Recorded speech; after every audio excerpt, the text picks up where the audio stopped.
1920, he was educated at Oxford, served as interpreter in the Navy. He began a career with the Republicans in the 50s, burning Union flags, and as Mike Stevens says in his Obituary in Independent, handling dynamite up in the hill.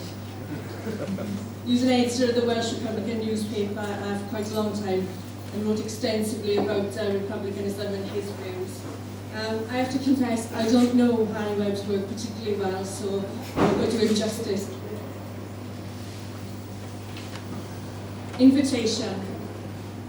I know we are not now the power that in old time moved heaven and earth, but yet of that fantastic dower, enough remains of our wit and mirth to light the hall and deck the bower and bring another song to birth. Until the vineyard of our land is all replanted with the vine, and a strong generation's hand expel the grubbing alien swine, our vintages are far from bland, tart nettle beer and hedgerow wine.